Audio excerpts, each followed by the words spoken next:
What a great day to be an Eagle. One more time for the greatest team in America.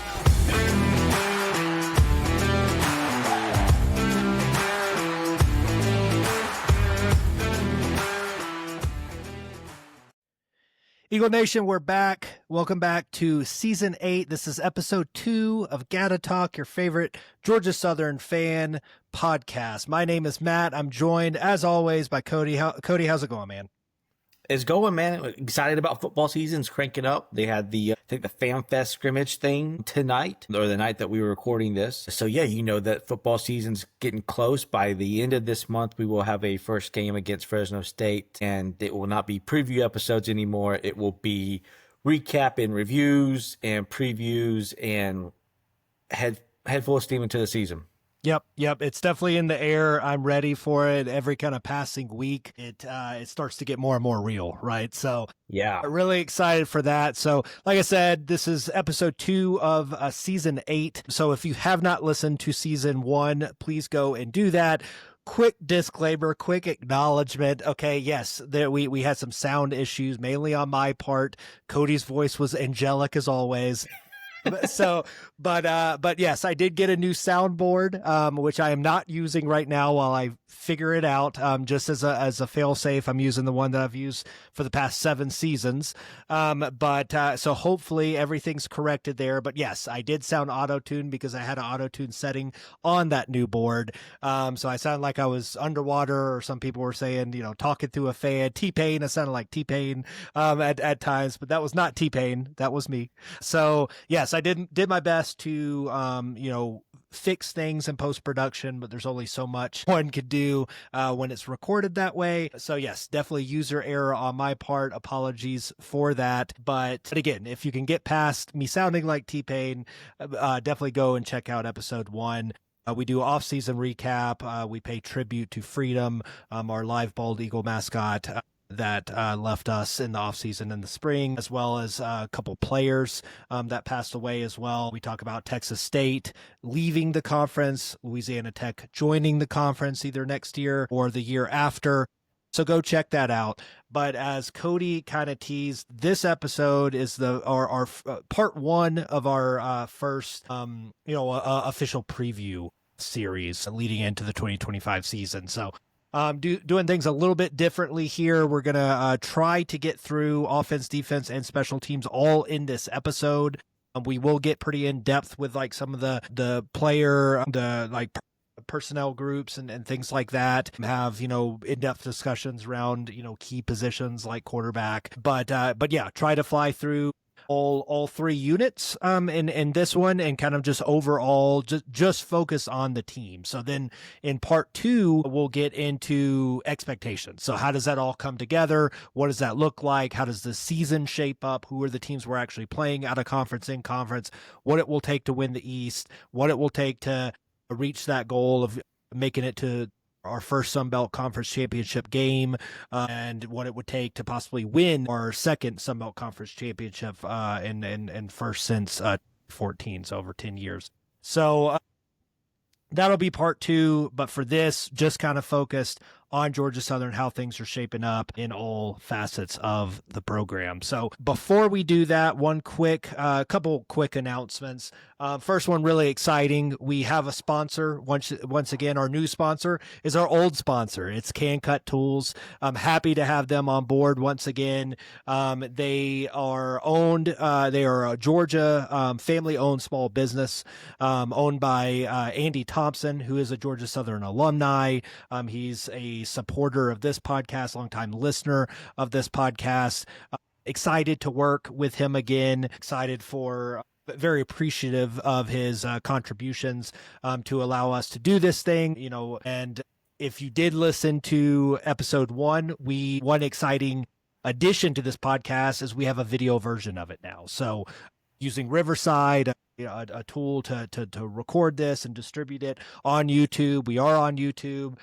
Please go and find us on YouTube, GATA Talk, GATATALK, on YouTube. Even if you continue to listen to us on Spotify or Apple or wherever you listen to audio podcasts, still give us a like, a subscribe, all the things. Help feed the algorithm, help other people find us on YouTube. But yes, Andy's contributions help out with that. Also help out with some marketing efforts that we're hoping to ramp up this year. That is my day job, is in marketing. So, something I know really well, would like to do some more paid advertising and things like that. So hopefully you'll be seeing more of our brand on things like Facebook and Instagram and all that good stuff, as well as out in the community. So hoping to get some promotional materials out there, flyers, cardstock, stickers, things like that. Maybe apparel, Cody. I don't know. If you want a GATA Talk t-shirt or hat, let us know. Maybe that's something we can look into. But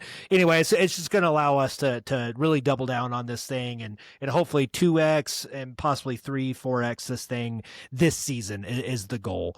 Obviously, the football team can help out with that by having a really strong season. I think we've definitely seen ebbs and flows with the popularity of this podcast based on if we're really good, things are going good on the podcast. If we're not so good, not so much, unless we're really bad, and then people tune in to hear us complain. So that's kind of where that's at. But yes, Can Cut Tools, once again, title sponsor of GATA Talk. Appreciate Andy Thompson for his support. It's KNKUT. They make premium drill bits and cutting tools. This is serious stuff for either serious hobbyists or industry professionals, auto body shops, mechanics, tradesmen, things like that.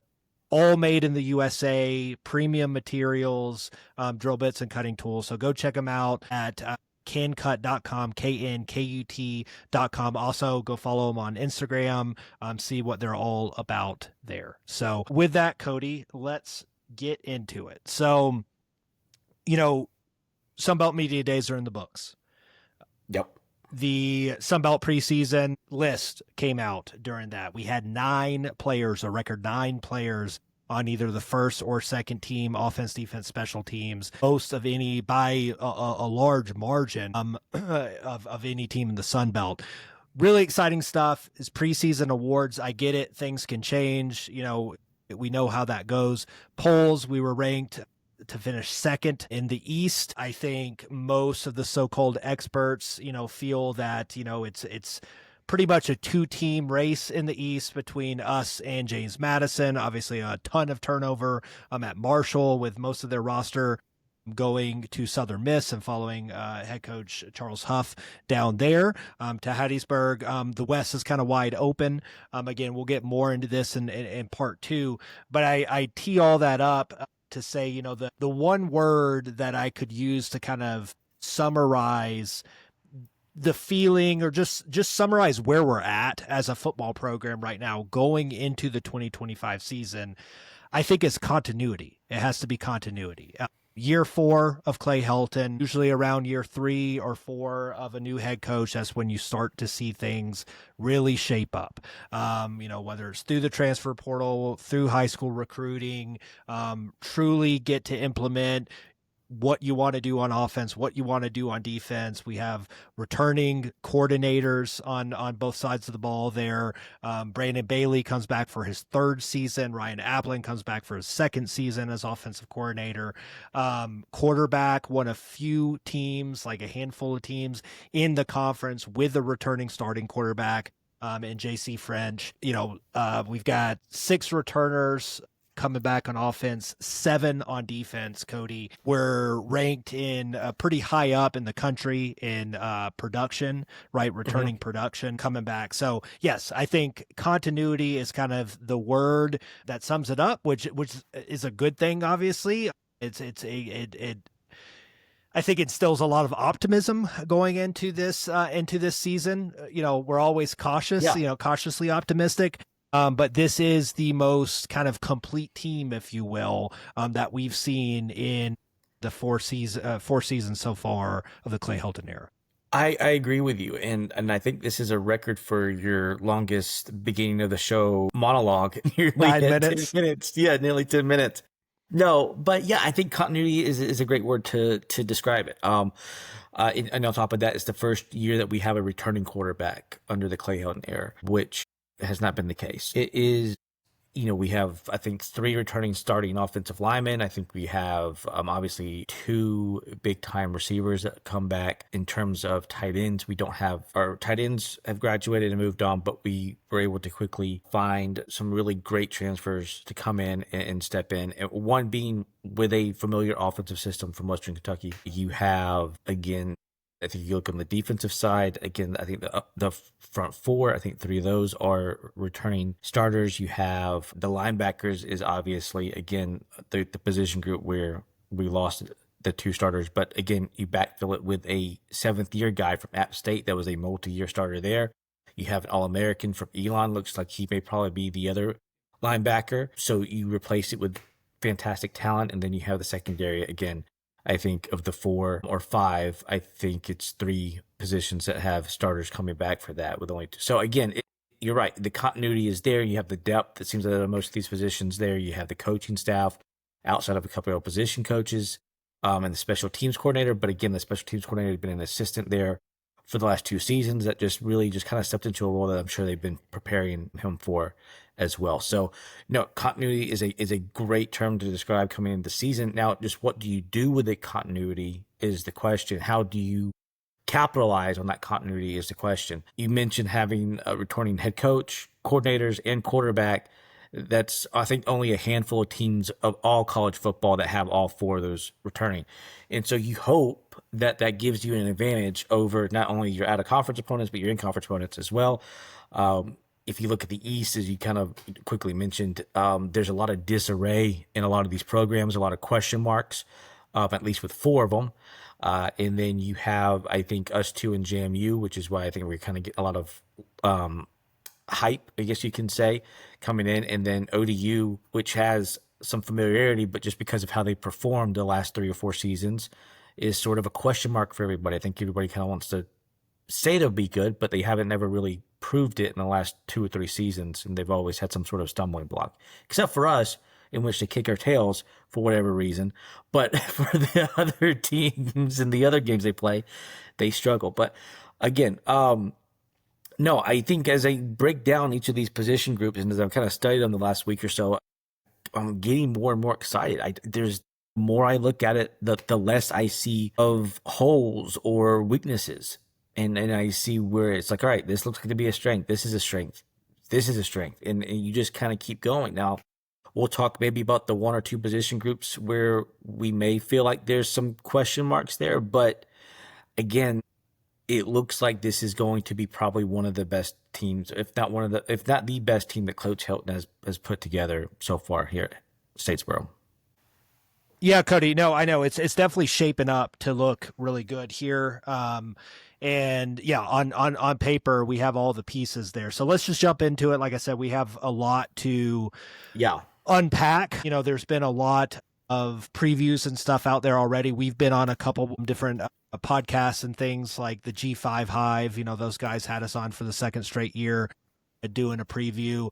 So we don't want to make this like too high level, because, we want to get in the weeds with some of these things and not just kind of cover, the newcomers and the transfer portal or the returning stars and stuff. We want to really unpack some of the big kind of storylines with each position group. So with that, let's start with defense.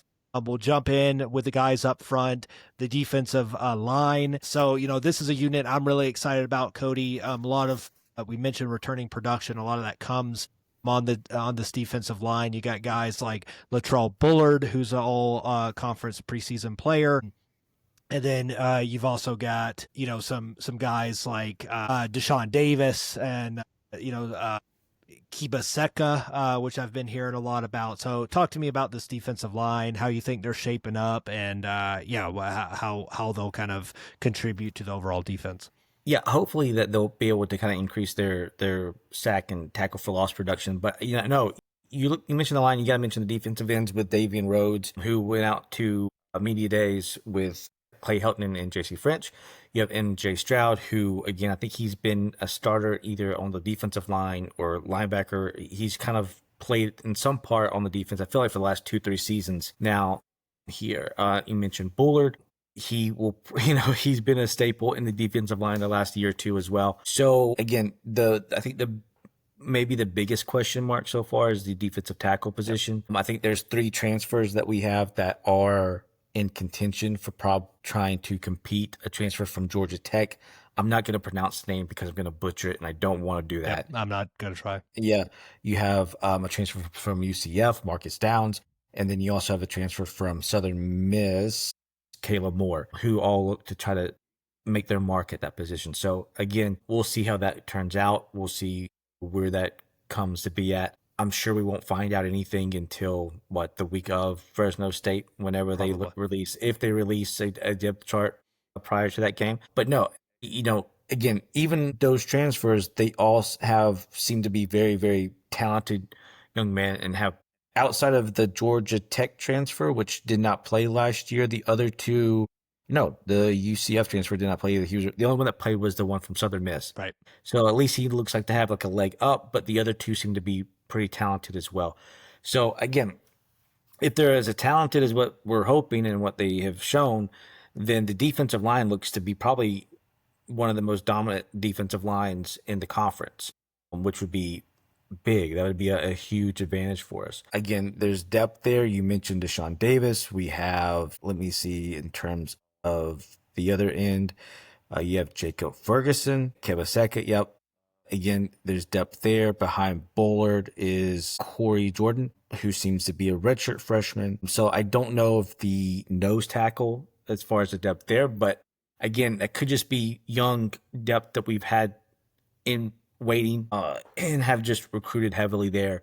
And just because Bullard is such a he's just, a big guy and, he's 2 positions. Yeah, exactly. Pretty much.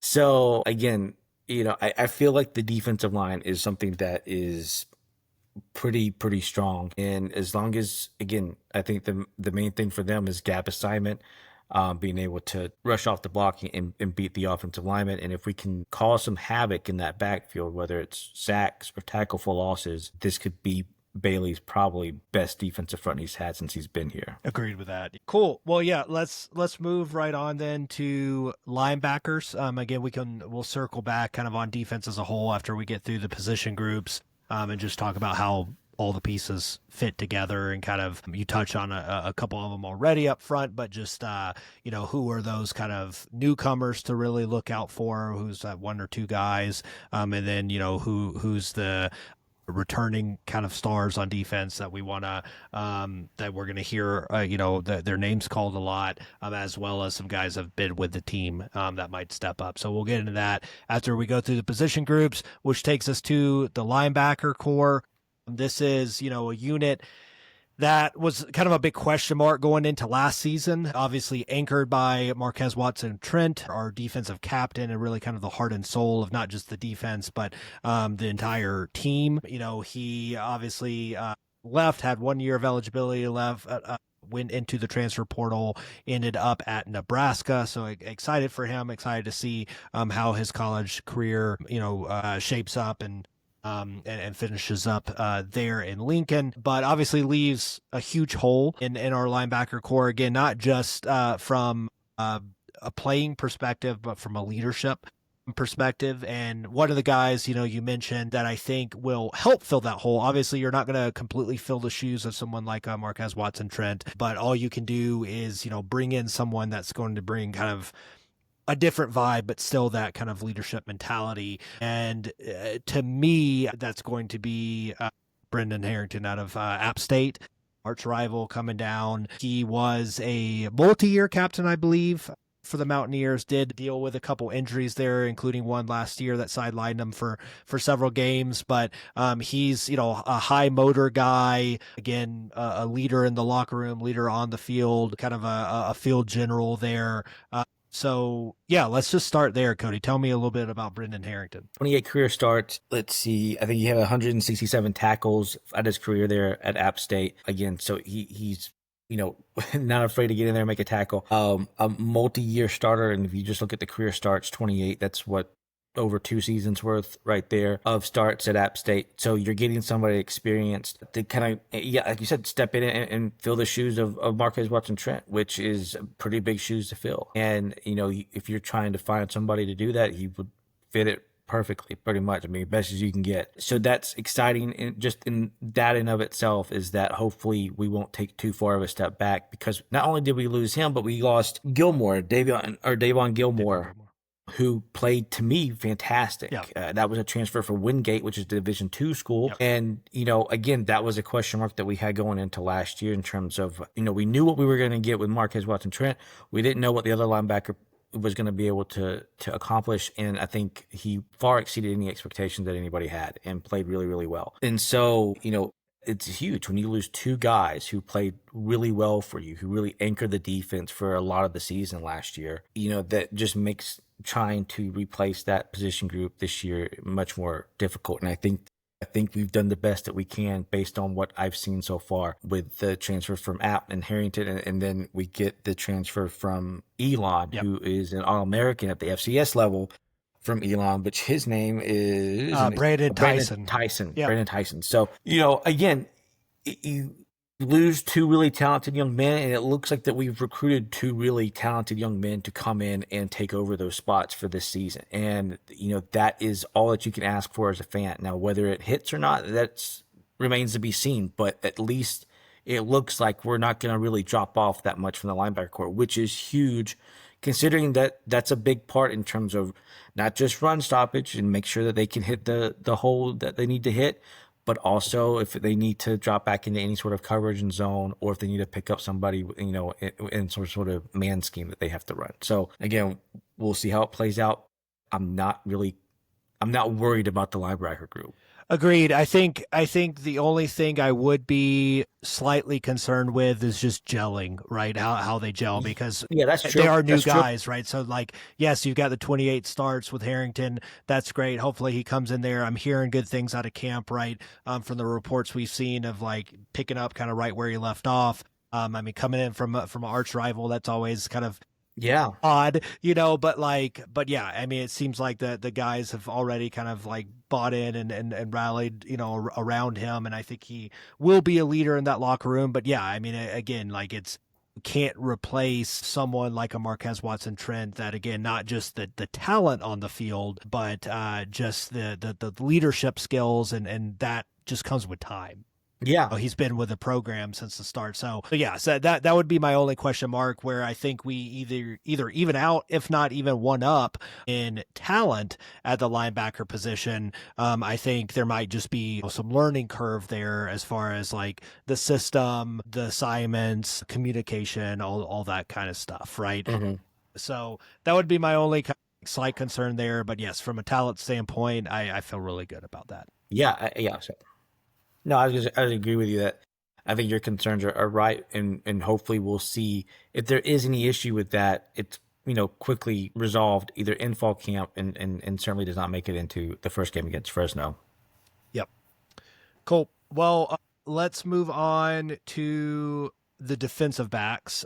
So with this, we've got Coach Darius Safford, returning here, coaching this group, super talented group here, especially at the quarter position, right? So we'll get into safeties here in a minute, but specifically looking at corners, you've got 3 guys in Tracy Hull Jr., Chance Gamble, and Dorian Smith. The first 2 of those are preseason All Sun Belt players.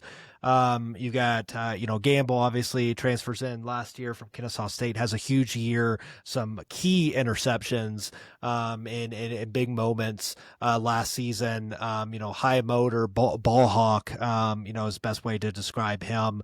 Tracy Hill Jr. also had a good year. I'm so excited for those 2 guys as well as Dorian Smith. So tell me about the cornerbacks, Cody. Yeah. And the thing about Gamble too is that he played with pretty much a club on one hand. Yep. For 3 or 4 games. And so while his interception numbers may, or I think he had 3 last year, he probably could have had 2, maybe, 1, 2, 3 more. Yep. If he actually could have used both hands. Agreed. Instead of just really going out there and playing with one. Yep. But no, you're right. We have experienced corners coming back. We have they're both very talented. They both play well at times.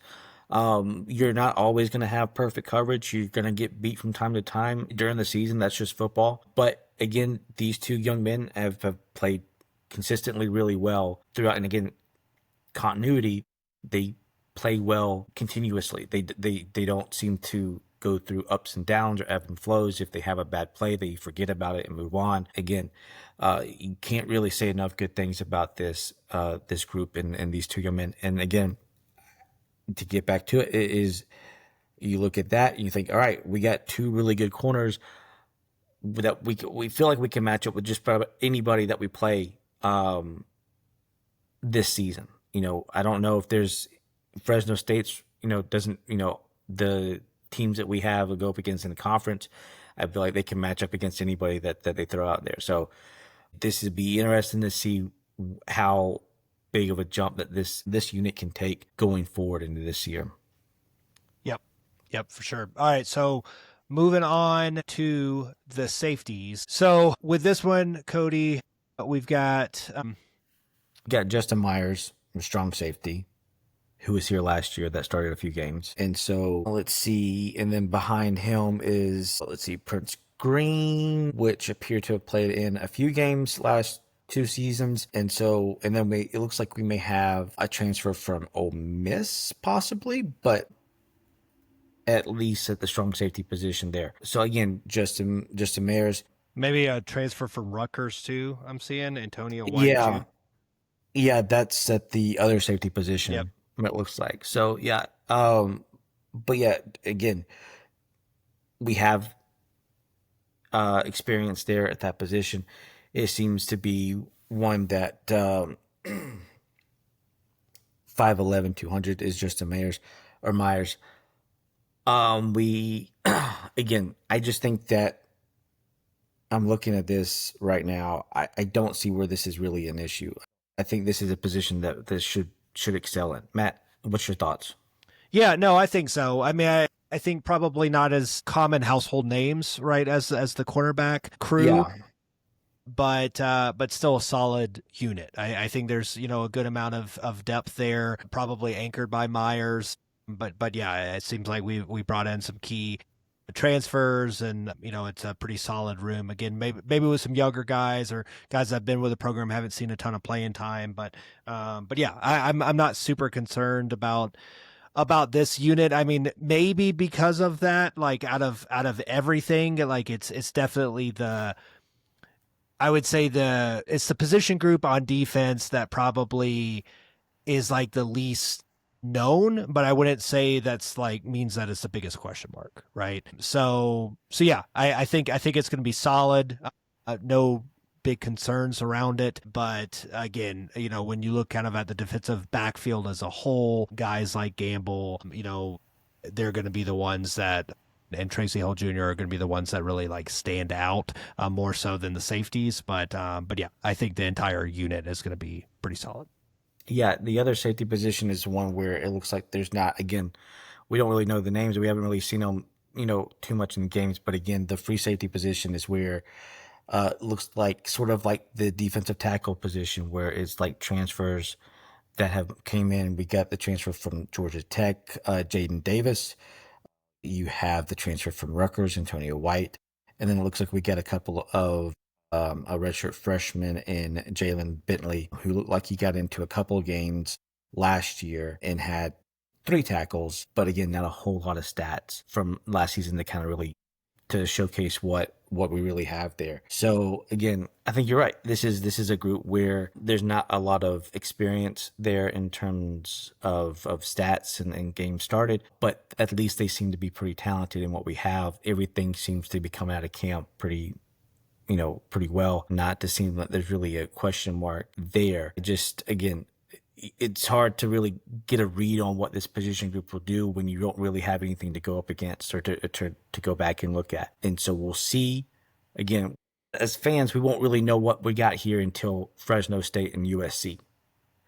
And then we'll see, oh, okay, maybe we have something there. Or, hey, that's a hole and a weakness in our defense. And we need to figure out how to close that. Otherwise, it could be something that teams exploit all year long. Yeah, figure it out on the fly. Yeah, no, for sure. Yeah, so I mean, let's talk. We went through all the position groups there, so let's go. But we got one that we missed, and that's the nickelback position. Okay, go ahead and talk about nickelback. Good call. Aiden Jackson played 10 games last year, had it's like 6 tackles. Oh, I'm sorry, that was 2 years ago. Last year was 9 starts, 35 tackles last year. Behind him, Carlo Thompson. That's a transfer from UNC Pembroke. And so that seems to be the other 2 that we have listed here from Phil Steele as 2 redshirt freshmen. So it looks like the nickel position that we have, again, depth there with a returning starter, as well as a transfer from UNC Pembroke, which I think, is that a D2 school? Or is that... I think it's D2. Yeah, they're okay. And so, again, it looks like that we have, again, experience there. Not so much of maybe a question mark as the other safety position that we talked about or just got through. But we'll see when it comes up in a couple of weeks, as far as if this is going to be a group that is a weakness, or is this is going to be something that kind of surprises all of us fans and say, oh, man, we got some playmakers here. Yeah. And this is going to be a fun group to watch. Yeah, no, for sure. So looking at the unit as a whole, as a defense. So, this was one that, we spent a lot of time last season talking about in the preseason. The big kind of bulletin board material, if you will, was Clay Helton at Sunbelt Media Days, right? Talking about how this could be not only, one of the, if not the best defense in all of the Sun Belt or in all of the Group of 5, but one of the best defenses in the country, is saying that they could possibly be a top 25 or top 30 defense. That obviously was not the case when all things were said and done. Giving up 429 yards per game, 27.6 points per game. Now that's better than the year before, where they were 31.9. So definitely a good improvement there, several points. Yeah. But we had, spent a lot of time in our preview episodes last year talking about, what does that look like? What, looking at, the previous year of top 25, top 30 defenses, and saying that, look, basically we need to get in that, 25 or less, even low 20s in points per game if we want to be in that echelon of total defense. Obviously, yards matter too. Usually, there's a direct correlation there to some degree of, if you're giving up more than 400 yards per game, you're probably giving up a fair amount of points. But yeah, I mean, we saw last year, a marketed improvement there, but certainly not to the degree that Coach Clay Helton was kind of promising. This year did not make those kind of bold claims. Maybe he learned from last year. But I guess, Cody, my question and teeing all that up is, because I mean, I'll go ahead and give my take on it. I'm not saying that I think that we could necessarily be a top 25, top 30 defense. I think we're going to be a better defense this year than we were last year. So it's just interesting of talking through that. What does that mean? I just said we were 27 points per game. Where do you think we'll ultimately fall? Kind of there. Towards the end of the year, not so much in rankings, but just kind of production. Yeah, no. Well, if you just look at our out-of-conference schedule from last year to this year, we had Boise State and Ole Miss, who were very two high potent offenses that we had to go up against. One put 56 points up on us, and the other one 52. Yep. This year we don't have either one of those offenses to go up against. You have Fresno State, which is a new head coach, which seems to be more in line of run the ball, time control, and play good defense. Again, that style of football we have struggled with, but again, it's not like what we saw against Boise State or Ole Miss, where it's they're also not going to have Ashton Genty, where it's just home run after home run. Yeah. Yeah. And then you have Jacksonville State. Again, they coming off a completely new head coach as well, and they had a lot of players that exited with the transfer portal with Rich Rod. Offensive scheme change too, where Rich Rod wanted to run the ball. They were one of the best running teams in the country. Now they have Clint Trickett, coming in, a former coach at Georgia Southern. Now as their offensive coordinator, wants to carry the same system over there with the air raid. So that's going to be interesting. And then USC too. Yeah, and then USC, if you want to compare the P4 opponents, is USC really a better offensive Nowhere product close. than Ole Miss. Nowhere Okay, close. so again, I think just in terms of that alone, when you just look at maybe our at a conference opponents, that should hopefully lend of itself to where the points per game should go down, just because we're probably not going up against as good of offenses as we did last year. Yep, agreed. And now in terms of in conference, I felt like the in conference, how we played last year was really well outside of Old Dominion and South Alabama. Those two teams, I feel like, were the only two teams that we gave up more than 30 points against in conference. Everybody else we held under 30. And so Old Dominion, I think, was just a fluke. The South Alabama game, we at least came back and won. And, the rest, again, it's hard to tell what we got in terms of conference opponents because there's so many teams with so much either turnover from coaching or turnover from players that you really don't have a beat as to what any team will do. Yeah. If you're going to tell me that you know exactly how App State's going to perform or how Coastal's going to perform or how Marshall's going to perform or Southern Miss, you don't, because they're completely new teams from what they were last year. And there's no sort of data to go on to say how they're going to perform outside of what you may think a coach can lead or what you may think some P4 transfers can come in and do. It's a great point. Again, it's hard to tell in terms of that. To me, I feel like, again, go back to your point, continuity there. There's a lot of continuity on this defense. There shouldn't really be too much, you're not really learning verbiage. You should really kind of be sound in what the scheme is at this point. Any new players should quickly jump on board and probably get caught up to speed pretty quickly because there's several of the guys to help them do it. It's not like everybody's trying to learn a new system all at once. We should take a step forward. I don't know if we're in the low 20s, but I'm hoping that we're getting close to that 25 point per game number. I think we will. I think we will. Yeah. I think I don't know if it's a hot take, but I would say like we get to under 25. I don't know how much under 25 we get. That's a big take. You think it's a big take? Yeah, I do. Yeah. I mean, I don't think it's like 22 or anything like that, but I think we're like 24, 24 and change kind of deal, which again is several points lower, 3 or 4 points per game lower than what we gave up last year, and like a full touchdown or more than the year before. So, I think year 3 with seven starters returning, with the key point that you made of like we're not facing as potent of offenses, both in out of conference and frankly in conference. I think we could be one of the top defenses in the Sun Belt Conference this year. I really do, just based on depth and returning production. And again, continuity. Like I just think that as long as we keep things in front of us, I think defensive line being a strength is going to help the defensive backfield. I know Bailey has always kind of centered around like forcing turnovers and things like that. That certainly will be important. But let's reduce that points, not just the points per game, but the yards per game. 429, way too much. If we could get under 400, again, not anything crazy, but maybe in that like 370, 350 to 375 range. I think we could get to the, below around 25 points per game, which with our offense, which, we're going to get to here, of how they're going to shape up, I think that puts us in position to win a lot of football games. No, I think you're right.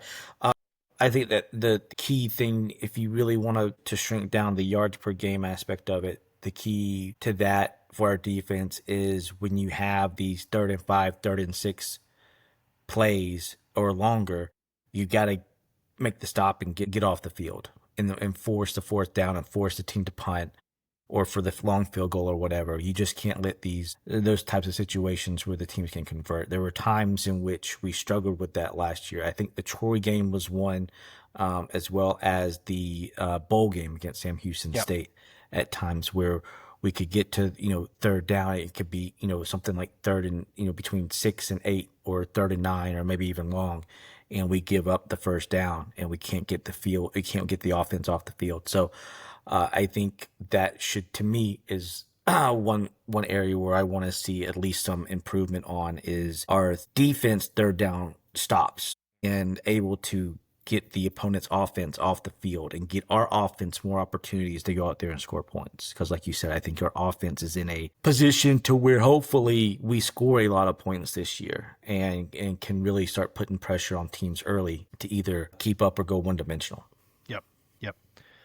Cool. Well, let's keep moving right along here. We'll squeeze in special teams here in the middle before we get into offense. Important unit, obviously, always, obviously doesn't get the spotlight that the other two get, but super important. Obviously, we know we have a long history there at like the kicker position, but that ironically is probably the biggest question mark on the special teams unit.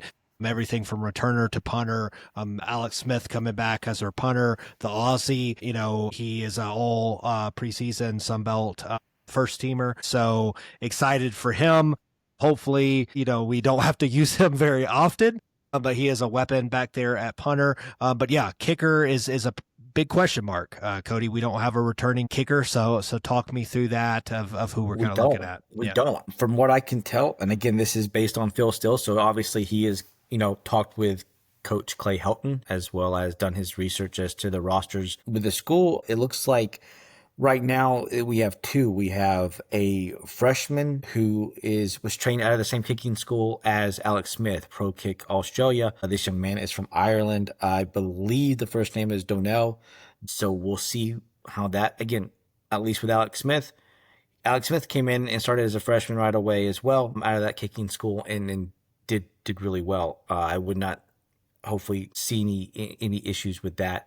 It looks like they are very well at training these young men in terms of kicking. We'll see what happens there. The only other one that we have listed is TJ Hartley, who seemed to be a transfer from Austin P. Redshirted there last year, or in 2023. Did not play last year here. So we'll see what happens. I think, I have not been to any of the practices. I have not heard anything about the field goal kickers. I don't know if that's a good thing or a bad thing. And we'll see sort of how that shapes. I didn't see anything on the X or Twitterverse tonight about field goal kickers from the scrimmage. So I don't know. To me, this is the biggest question mark of the entire team. Agreed.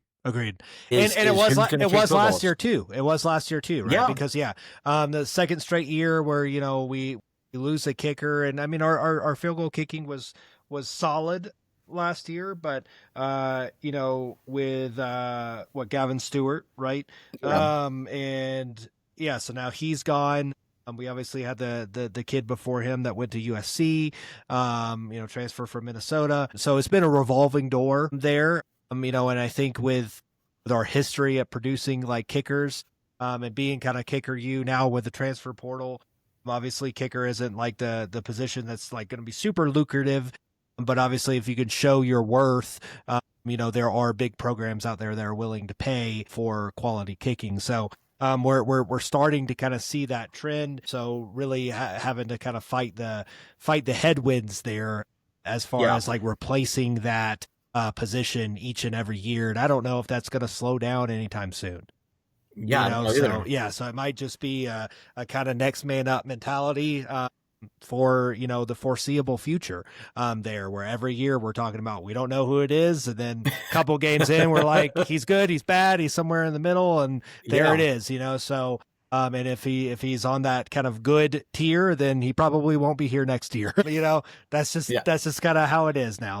That's how it is. Yeah. No, you're exactly right. And I think, again, to me, the positives that I see is that he's coming out of the same kicking school as Alex Smith did, at least from what we can tell with Alex Smith. They had him ready to go immediately when he got here in terms of skill and leg strength. And so I'm hoping for the same thing with this kid. It looked like he was pretty highly recruited or pretty highly recruit in terms of kicking. But again, we won't know really anything until the games get here. And again, I have not seen anything come out about that at all. So I think they're kind of keeping that sort of hush hush and quiet. And so we'll see. We'll see what happens. And then, we mentioned Alex Smith, again, weapon there if we need him at punter, but return game. Talk to me about that, both punt return and kick return.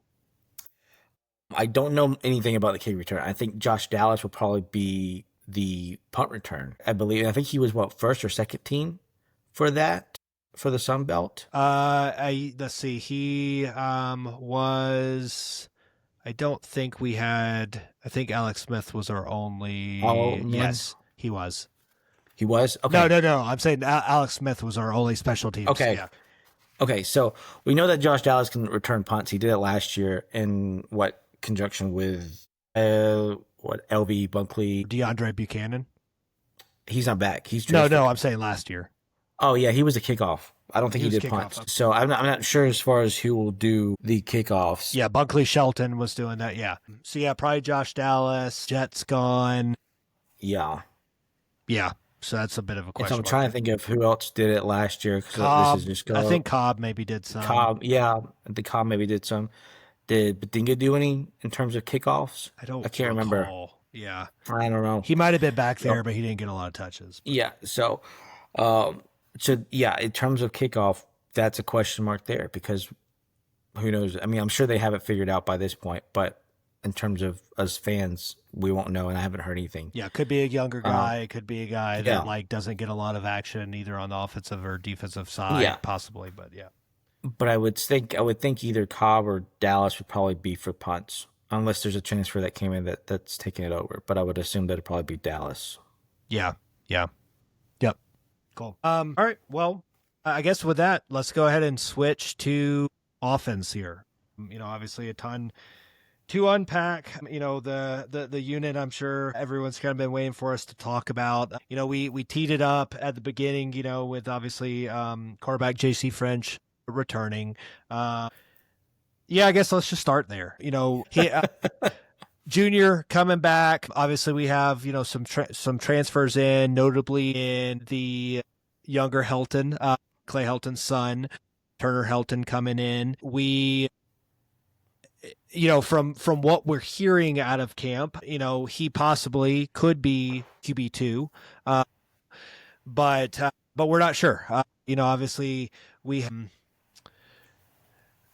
have Cody. Tyler Budge. Thank you, Tyler Budge, coming in. Still a young guy, a freshman last year, but hearing a lot of good things out of him. Strong arm, out of South Carolina, I believe. So North Carolina or North Carolina. So between Tyler Budge and Helton, that'll probably be your 2 and 3, a combo of that. Obviously, don't have the quarterback controversy like we did coming in last year, where Cody and I were completely wrong. Let's just call it out, between Dexter Williams and JC French. We weren't the only ones. Yeah. I mean, it was a curveball. But no, I think in terms of quarterback, you're right. JC French is definitely going to be the starter. No surprise there.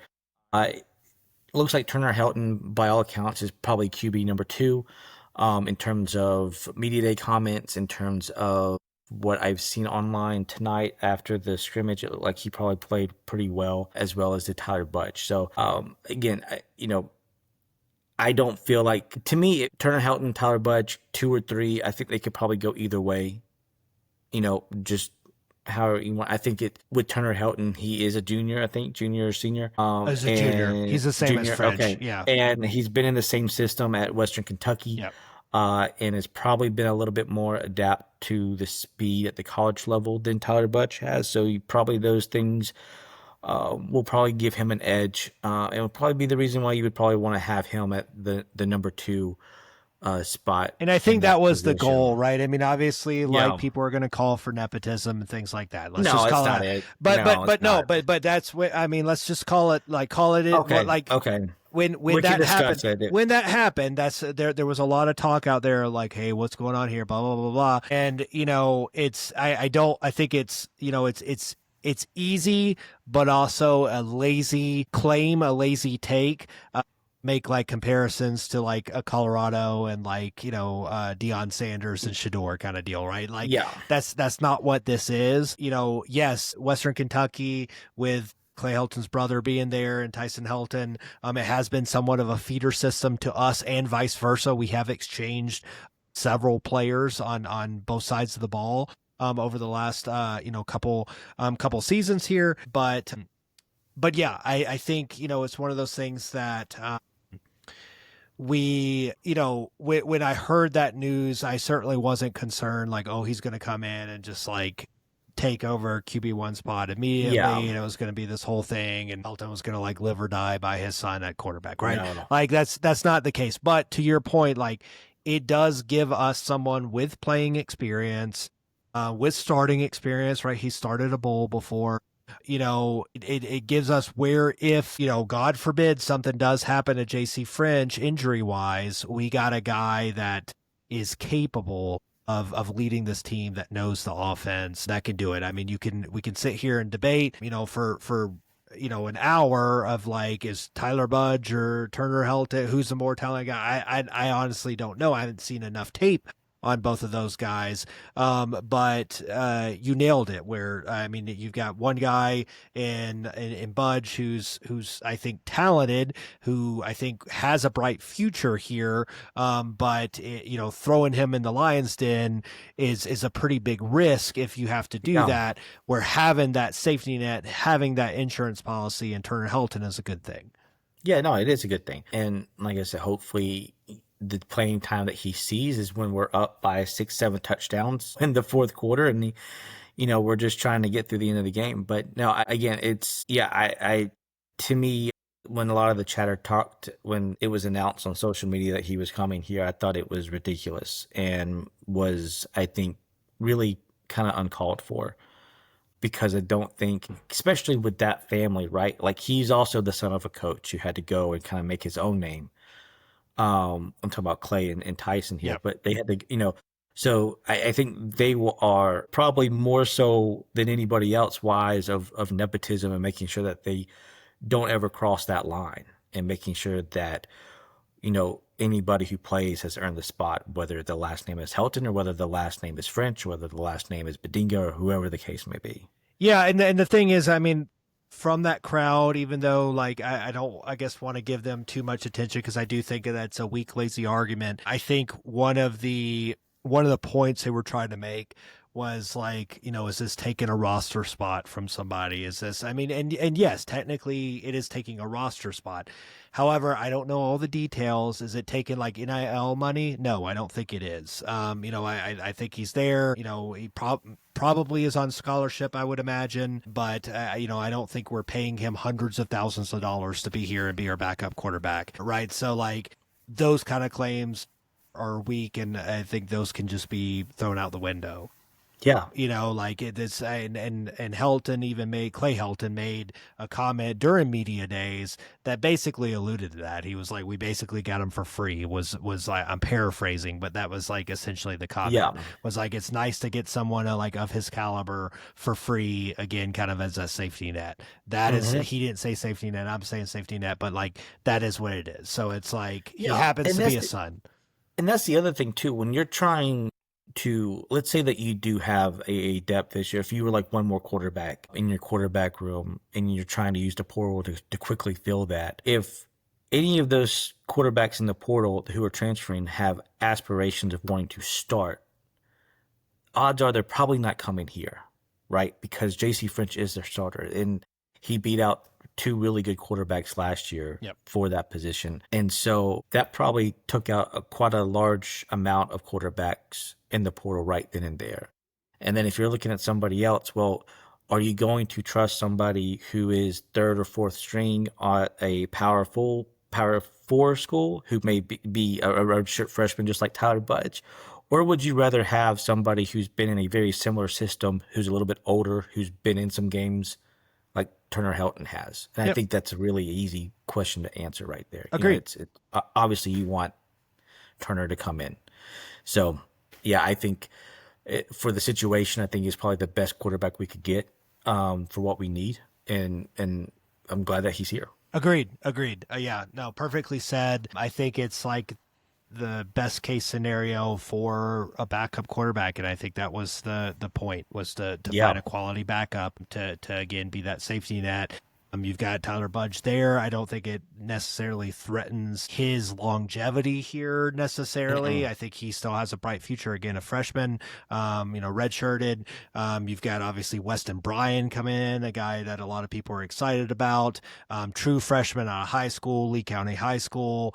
Huge guy, huge frame, 250 plus, 3 or 4. And Maybe I thought he was taller than six, that. I thought he was six, like 6'3", ESPN has him listed. okay. But 6'3", 350 or 250 out of Leesburg, huge guy. Took the team to the playoffs, kind of Tebow-esque. Can throw it and run it. Excited for him. He just got to camp. He's a fall enrollee. Instead of a spring enrollee like I think Tyler Budge was last year. But yeah, those two guys I think are the future. French is the now, and Turner Helton is the insurance policy. That's and not just and talk about the futures. I don't think it's just Budge and him. I think it's also the quarterback that we recruited out of Alabama too. Oh yeah, true. Charlie Johnson. No, I think is so. It Johnson? Yeah, okay. Moody, Alabama, 6'6". Okay. Talk about tall. Okay. 6'6", 210. So lankier guy, Okay. but yeah, out of Moody, Alabama. I believe he played for Hoover High School, but I might be wrong there. But out of Alabama, and yeah, he's a freshman now. He's a spring enrollee. He came in spring, I believe. And he's been looking good. So yes, very bright there. But again, the thing to point out, and let's turn our attention to JC French, because that is our QB1. And again, there is no controversy there. A lot of depth behind him. Great to have that. Certainly was not the case in Clay Helton's first year with Cal Van Treese and nothing else. Certainly wasn't the case with Davis Brin and not really much else behind him. But great to have not just a returning starter, but a lot of depth and capable guys behind him and young green guys that we're going to see grow with the program and be the future of this program. But with JC French, solid, not great, but not bad year last year. 800 yards, 17 touchdowns, 11 interceptions, QBR rating of 50.8. Of those 11 interceptions, obviously been the crux of the quarterback position in the Clay Helton era at Georgia Southern. Lowest amount that any of the three quarterbacks have had by quite a bit, right? You had Cal Van Treese with 14 or 15, I believe. You have obviously Davis Brin leading the nation in interceptions with 19. So he had 11, JC French. 4 of those came in the bowl game. So you're really talking about 7 interceptions. Cody, we had a conversation last year in the preseason all around turnovers, just overall as a team, obviously need to limit those, not just interceptions, but fumbles as well. And, we had said that, look, hey, if he could end the season in like single digits in interceptions, we're going to have a good year. That was the case. He was 7 interceptions and even 11. I believe I said like if we were somewhere in like the 11 or 12 where it was like less than 1 a game, because more than likely you're going to passing the ball as much as we do, you're probably going to have at least one bad game where you have multiple interceptions in a ball game. Obviously we had several games like that, and he had several games with no interceptions. But anyway, yeah, that's a stat obviously to pay attention to. And again, yeah, only 7 in the regular season, 11 overall. I see that coming down. I see him being more efficient with the football in 2025. Yeah, you can take into account that last year was obviously his first year playing competitive football in 2 seasons really. So since his senior year in high school. So again, he's trying to learn not just a collegiate system and learn how to lead it. He's also trying to get adjusted to the game speed at the collegiate level, which obviously is a lot faster than at the high school level. You mentioned the 11 interceptions. It's funny that you mentioned that because I was obviously just thinking about that. He had the 4 in the bowl game. He also had 3 against JMU. So if you take away those 2 games right there, it's 4 interceptions across 11 games. And I believe he had a streak of 3 or 4 maybe games with no interceptions. Yeah. And so you look at, and if you want to break it down even further, of those 7 interceptions with JMU and St. Houston State, 2 of them came on a completely missed block from our wide receiver on wide receiver screens that each of those led to a pick six. So, again, you can break this down to where, yeah, if you just look at it overall, 11 interceptions is not, it's not good, it's not great, it's not terrible either, but it seems to be, to me, a big talking point for whatever reason in the offseason about J.C. French. He needs to come down on his interceptions. Well, if you really look at it, 11 of the 13 games, he only had 4 interceptions in them. He protected the ball, I thought, pretty well for the most part. If you can just limit those games in which you give it up 3 or 4 times, and, you know, again, his interception rate could be well in the single digits this year. Now, we'll see what happens with that. I think we talked about this, in the G5 episode, that I think what we'll really see here is him take ownership and control and leadership of the offense. And I think that will be a huge growth in his game, and something that I'm looking forward to, because that will just show that the game's slowing down for him. He's understanding what the defenses are trying to do, and he can sit there and say, okay, I know that I can't maybe go to my 1 or 2. I can at least take this check down and get at least 3 or 4 and not get the incompletion or not get sacked or not lose, try to scramble and either you lose a yard or no gain. So that's, to me, if you're going to say, Cody, what are you going to be watching for at Fresno State? I want to see how his leadership takes jumps in this season. And I want to see just how well is he checking the ball down? Is he still kind of having those happy feet moments, or does it really look like, okay, man, this kid really gets it this year. He is taking complete ownership of this offense. Yeah. And on that, this isn't all on JC French, this is overall on the team. But look, we were 81st last year in turnover margin as a team. Kind of a good segue with the defense there of what Brandon Bailey wants to do of forced turnovers. We were -3 overall in turnover margin, which I think is the best year that we've had with Clay Hilton. Probably the best year, which is crazy, right? Because we had the one year where we were plus 22 or something, and 2018, the first year, I believe, under Chad Lunsford. So yeah, crazy to think that 81st in the country is the best. But again, throw the ball a lot of bad things can happen there. We know this, but yeah, fumbles, I want to hit on too. We did have 11 fumbles lost last year. That again isn't all attributed to the quarterback position, but he did have a handful of those when carrying the football. So that's another thing to pay attention to here. It's not just about the interceptions, it's about taking care of the football, period. And, it's obviously running is a part of his game. I would call him more of a backfield creator, more so than I would a dual threat quarterback. Certainly can tuck in a run. He's been on record saying he wants to run more this year. I don't know if the coaching staff agrees with that. From like a health standpoint, right, to keep him healthy. But we did see, it's a big part of his game, and I think he's at his best when he's mobile and given the opportunity to roll out. But again, when you do that, you got to take care of the football, whether it's a sack situation or whether it's, a 20-yard gain running up the middle. You got to hold on to the football. Yeah, exactly. No, you're completely right. Regardless, we got to protect the football. And yeah, 11, what you said, like 11 fumbles? 11 total, yeah. 11 total, like lost? Fumbles lost, yeah. Fumbles lost. So that's not just total number of fumbles, period. That's just the one. We had, let's see, fumbles. This doesn't say how many fumbles total we had. Yeah. Gotcha. All right. So it could be 12, it could be 22. We don't know. But regardless, you're right. When it comes to running backs, receivers, or if JC French is tucking and running, we've got to protect the football and not let it drop on the ground.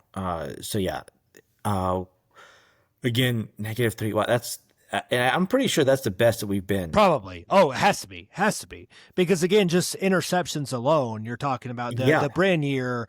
We were 20 total because JC French threw 1, and Bryn had 19. So that was 20 right there, right? You're -20, you're in a big hole. And that's just interceptions, not counting. I think we were 30 something. They were like 33 or something. I don't know how many we forced on defense, but yeah, all right. So is this the year that we have a plus turnover margin? I think so. Yeah. We had fumble recovery 6 last year. We had 13 interceptions as a team. Yeah, I think JC French Interceptions wise, I think it's single digits again in the regular season. I think that carries to the bowl game. It might be close to 10, but I think it's 9 or less, would be my take. I don't think he has like the 3 or 4 interception type game. I don't think he does either. I think it's sprinkled in there. He might have a multi-interception game, but it's He like may have a 2. I don't Yeah. think it's a 4. I certainly don't think it comes in big moments like a bowl game or like a JMU. But yeah, I think we end with less than 10 interceptions. Their fumbles, I think he cuts down quite significantly too. I think as a team, we probably cut down on it too. So yeah, we'll lose 11 last year. That's probably single digits. So yeah, the defense again with all the talent returning, I think we're positive. Maybe not double digit positive, certainly not like a plus 22 or something like we were in 18, but maybe like a 5 or 6, like something like that, which I take. Yeah, I would take it, considering the last couple of seasons. All right. So, is there anything else about the quarterback spot? I think we've kind of we've gone into this a lot more than we have the others. No, is there anything else? It's a good segue to. We'll jump to receivers. He has a lot of weapons around him. That obviously is going to help. He has a strong offensive line in front of him. Yeah, obviously is going to help. I think JC French is set up for success. He has all the pieces around him to have a really big year. And I think people should be excited. Obviously, he has to realize that. He has to take that next step. But like you said, yeah, second year as a starter. Last year was coming in kind of really fresh, even though he wasn't new to the college game. He was new as a QB1. This year, yeah, I think you see a big leap, not just a step. I think you see a leap at the quarterback play of Georgia Southern with JC French, and I'm excited about it. I'm not making claims that it like records are going to be broken or it's going to be like a Kyle Van Treese year. I don't think we need that, frankly. I don't think we don't need 5,000 yards passing. No, absolutely not. But he was 2,800 yards last year. I think he could be a 3,000 plus yard passer. He had 7 passing touchdowns last year. I think he could be easily a 20 plus touchdown guy this year and less than 10 interceptions. And if you tell me he's got that, we're winning a lot of football games. Yeah, no, I agree with that. Yeah, I was thinking more around like if we're around 3,500 yards passing. I think 35. I think somewhere between like 33 and 3,500. Yeah. 20 to 25 passing touchdowns and like somewhere between like 6 and 7 interceptions total. Yeah. For the entire season, including bowl game, I think we're solid. Yeah, I think you're right. So, yeah, with that, Cody, let's turn to the wide receivers. So we'll start with the inside receivers. This entire room is really exciting. We could easily spend an entire episode talking about this room, but we're already an hour and 12 minutes in. So, but yeah, let's jump into this. Inside receivers. It's kind of it's an interesting room because it's really like newcomers versus returners, and both are equally exciting. Yes. But the returners are on the inside. So your inside receivers, your 2 main guys, both preseason All Sun Belt players. Josh Dallas, first teamer, Dalen Cobb, second teamer. Really excited for both of them. Both, I think, will have equally like huge years in kind of like different stat categories. I think one of those 2 guys is easily, in my opinion, 1,000 plus yard receiver. The other guy, I think, is going to be just by, targets, byproduct of targets and things like that. Probably not that, but still a very productive receiver.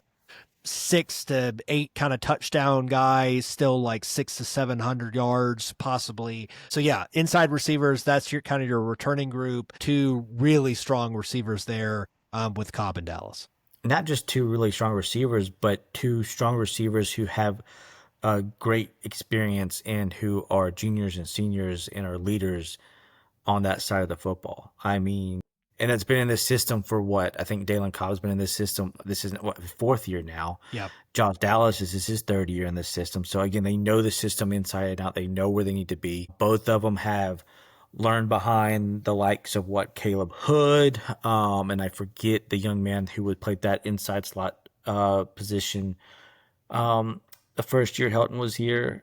He also played quarterback the last year with Lunsford. Oh, his name is escaping me. He got entered in the ODU game. I can't think of his name. Oh gosh. Yeah, go ahead. Yeah, but anyways, they both learned, from I think Cobb was on campus at that point, watching him play that first year. So again, I'm very excited about both these guys. You're right. I think if any one of these guys had 1,000 yards, I would not be surprised at all. If either one of them ended with 10 or more touchdowns, I would not be surprised at all. They both have breakaway speed. They both have really good hands. You put them in the slot, there'll be matchup problems all day long. And then they're great blockers too when you need them for a run and on the outside to lock down a corner or a safety to go down there and take care of business on that side of the ball too. So yeah, I believe Josh Dallas was on record saying recently like he loves blocking, right? yeah. Like, yeah. So yeah, exactly. And then he's he's no slouch. He's 6'1", 210, 215. So and just a spark plug, man. Yeah. I mean, his energy is contagious. I mean, just go look at the state game. I mean, just go look at that game that just a motor. Yeah. Yeah. So yeah, again, just you can't say enough good things about either one of those two guys. And I'm excited to see what happens and excited to see them play. I'm thankful that we have a system that can utilize these two guys. Yes. You know, like in years past, I mean, obviously, like a receiver at Georgia Southern, all you were really looked at was as a blocker and maybe you get a couple targets. But now we got two inside guys that not only do you know their name, but we're talking about them flirting with 1,000 yards each of them. And rightly so, because I mean, yeah, they're going to have those blocking opportunities, but they're going to get those targets as well. And yeah, we're going to have 4 or 5 receiver sets often, in this air raid offense. And yeah, they can stretch the field. They can do a lot of things. Obviously most comfortable on the inside, but they can stretch the field. I mean, Josh Dallas he's a home run threat. I mean, yeah, he can catch balls in traffic. He can do the slants, all the things, the dirty work, the yak, the yards after catch, all that. But he's a speedster too. I think deceivingly fast, and Dalen Cobb as well. I think both of those guys can catch the ball in space and they can be home run hitters. So that's super exciting to have that at those two positions within this offense. Yeah, no, I completely agree with you on that.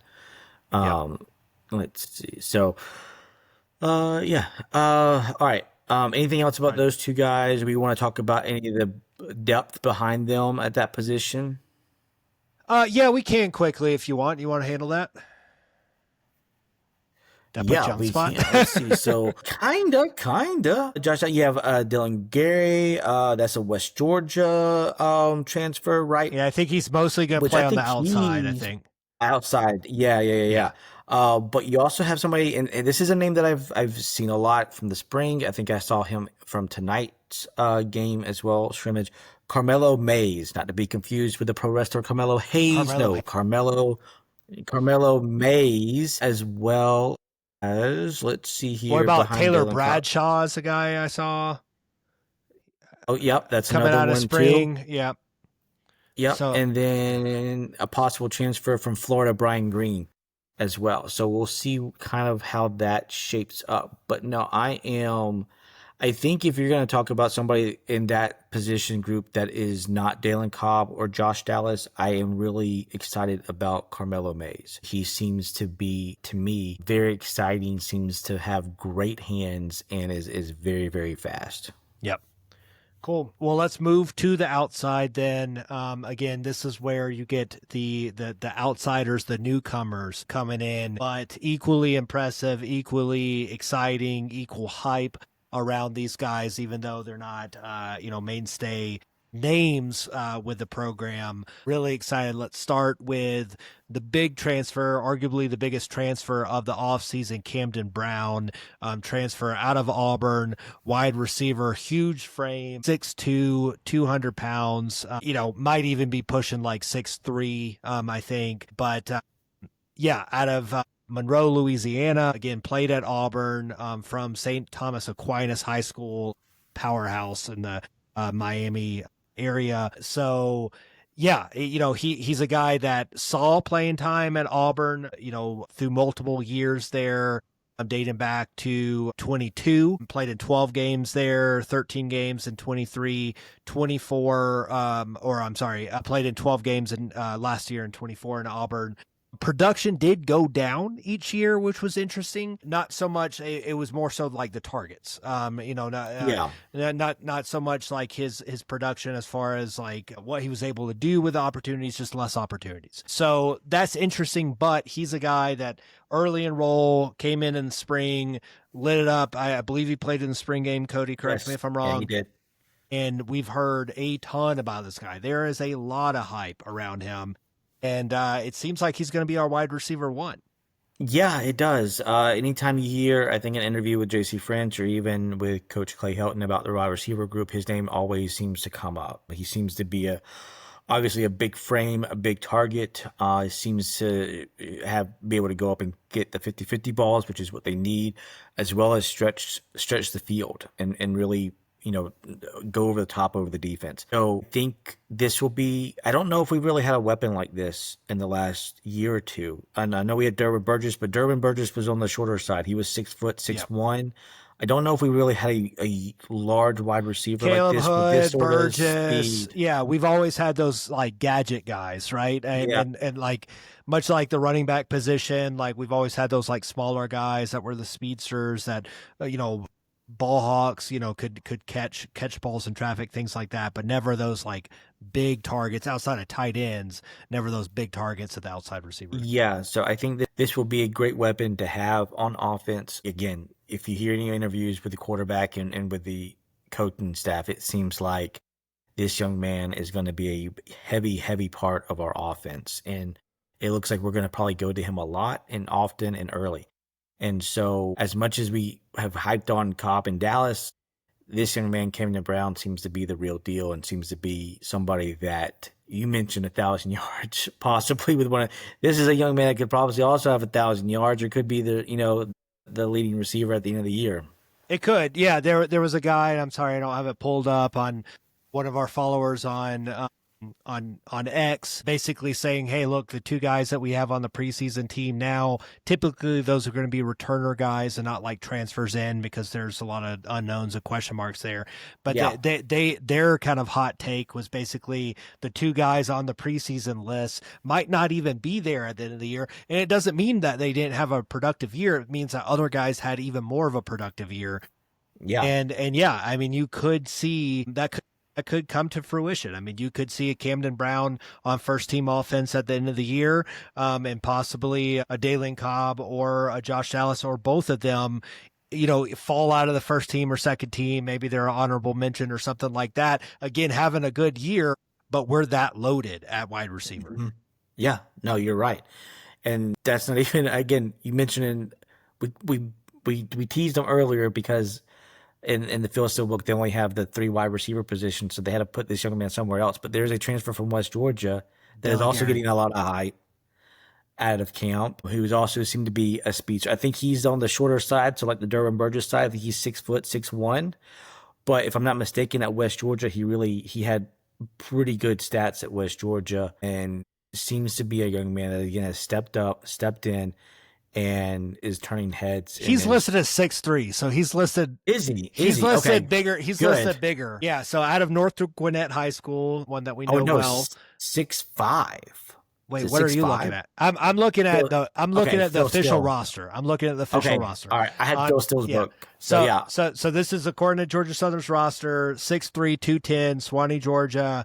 He was at Kentucky. He transferred from Kentucky to West Georgia, which was a Division II. I believe moved to FCS last year. Yes. And he was their wide receiver one last year. He caught 48 passes for 810 yards, 9 touchdowns, had 3 100-plus yard games, caught 12 passes for 138 yards and 3 scores against Central Arkansas, a pretty good FCS program. Played in 11 games for West Georgia. So, another big target on the outside. I agree. A speedster, from what I hear, possibly even faster than Camden Brown. This is a guy, like, a lot of hype around Brown. This is a guy, like, keep an eye on. I think he could be, he could be that like LV Bunkley Shelton kind of guy. He could be even maybe that Caleb Hood type guy where again, like you could find him on that all Sun Belt team at the end of the year, even though he was kind of under the radar flying in. Exactly.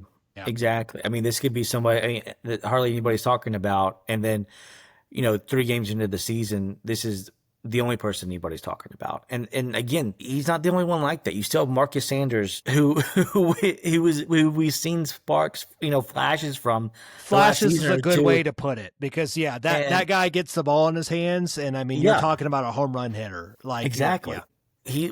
We're 4 people in, we haven't even mentioned him. And again, he's a guy who has speed, who's been in the system, who when he can get the ball in space is a highlight film. So the talent here in this wide receiver core that we've had, again, it may sound like a broken record, but I feel like this is the most talented group that we've ever had at wide receiver. Yeah, top to bottom. We're 7. I mean, we're 7 or 8 guys deep, I think. Yeah, I mean, easy. You rotate those guys, and I don't think you have a lot of fall off, if any.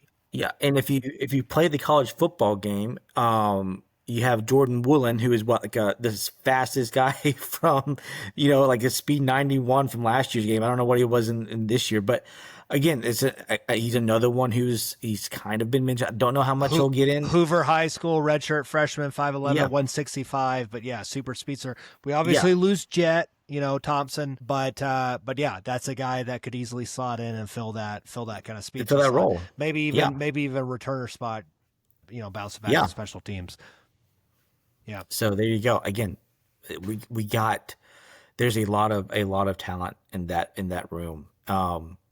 And that comes with year 4, right? We've talked about it before.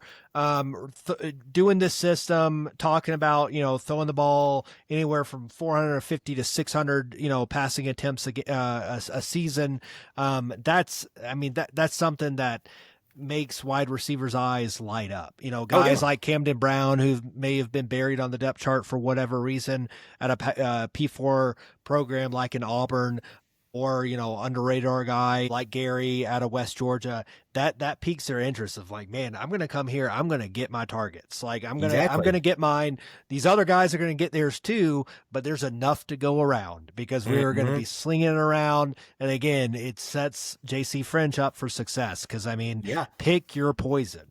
There's so many guys and like play the hot hand. If it's Gary one week, if it's, Cobb, Camden. Dallas, Camden, whoever is making those catches and coming down with the ball and making plays yards after catch, like keep feeding them.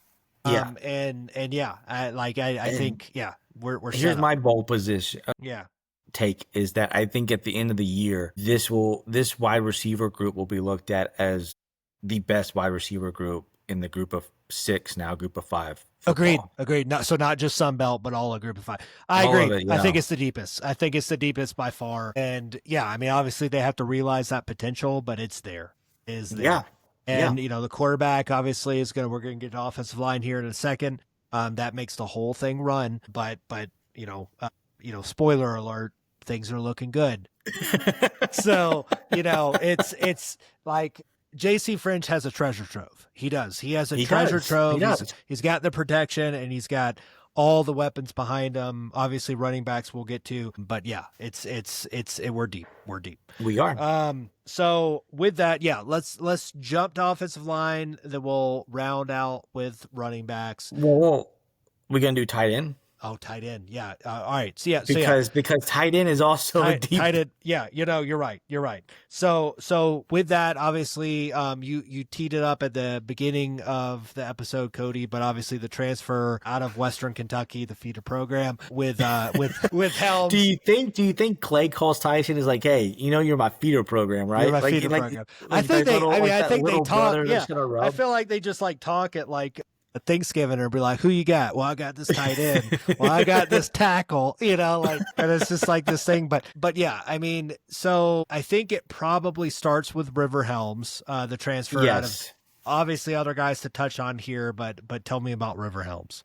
River Helms transferred from Western Kentucky. I believe he's a multi-year starter. Let me check that. He was second team Conference USA in 23, had 7 starts from last year at Western Kentucky. He's a big target, knows his system, has great hands, is considered, I think, one of the top tight ends in the group of five. And when you're looking at returning production or returning tight ends, he couldn't have asked for anything, I think, anybody better to replace Tyler Fromm than to have somebody of his talent and size and obviously knowledge of the system to just step right into that role. 6'4", and take over. 230.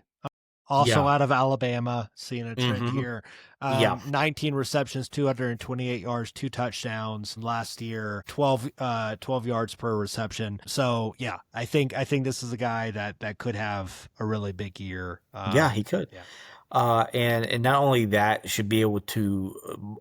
He blocks really well in the run game, and again, you just mentioned his size. He could really help shut down either secure the edge or go knock out a safety or a linebacker or whatever we need to do in that aspect of it. So and also leadership and just a guy who can, I think, be a reliable receiver when JC French needs him to be. Let's say the play's broken down. Safety valve. Yeah. Tight end is tight end is a quarterback safety valve, especially in this system, right? And I think this is a guy, not that we haven't had talent at that position in the past. Obviously, we had like an Upshaw transfer from Kentucky. We had a Bo Johnson, talented guys. This guy might be the most pure tight end we've had maybe in this system so far, in the 4 years. Again, pure blocker, but also can catch the ball, get out of space, and be that big target in the red zone. So yeah, I definitely a name to look out for.